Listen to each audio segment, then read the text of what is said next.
The Indian subcontinent stands as one of the ancient cradles of human civilization. Today, the history of how this region was first populated is the center of a fierce political struggle.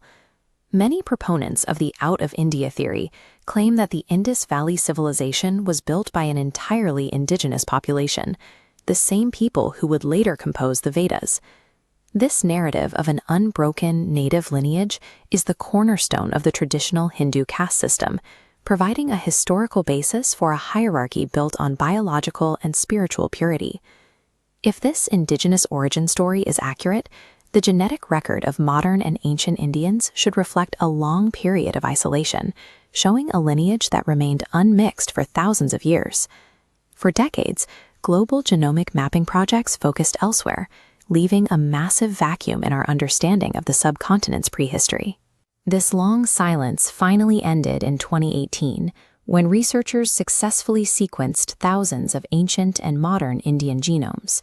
The data pulled from these decoded bones revealed a timeline that directly challenges modern political narratives and exposes significant historical blind spots. The foundational layer of the Indian population belongs to the ancestral South Indians, or AASI. They inhabited the region long before the rise of the first advanced civilizations. Modern analysis shows that AASI genomes carry an extremely high concentration of archaic DNA, specifically fingerprints from Neanderthal and Denisovan lineages. These findings establish the AASI as a global genetic mosaic rather than an isolated population, shaped by encounters with other human lineages across the prehistoric map. Around 10,000 years ago, herders from the Zagros Mountains in Iran migrated into the region and mixed with the AASI. This combined population went on to build the Indus Valley civilization. To identify the people living in these cities at their peak, geneticists extracted DNA from a 4,500-year-old skeleton found at Rocky Gari, the heart of Harappan culture. Her genetic profile shows a mix of indigenous AASI and Iranian herder ancestry, but the column for steppe or Aryan DNA is completely empty. Because the skeleton dates to the height of the Indus Valley civilization, the total absence of steppe markers confirms that the Aryan migration had not yet reached the region.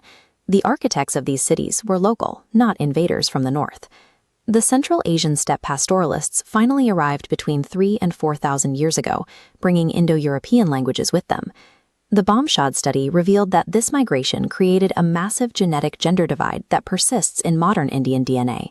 Across all surveyed groups, the maternal DNA remains overwhelmingly indigenous and Proto-Asian. The paternal DNA shows the opposite. It reflects a massive influx of West Eurasian and European ancestry. This genetic distance network shows that the frequency of this European paternal DNA directly correlates with higher social caste rankings, with the upper castes clustering further away from the lower groups. This suggests that migrating steppe males secured the top positions in the existing social order, structurally codifying the caste system through their descendants. This creates a direct conflict between the scientific record of steppe migration and the political claims of an exclusively indigenous origin. It reveals a significant historical irony. The upper castes, who often frame themselves as the purest defenders of native tradition, actually carry the highest concentration of outsider DNA. Ancient DNA has effectively dismantled the concept of biological purity as a valid justification for social rank or political ownership.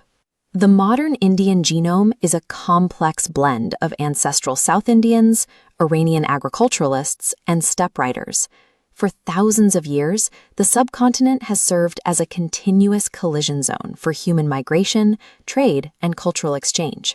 The idea of unity in diversity is more than a political slogan. It is a biological reality written into the DNA of over 1 billion people.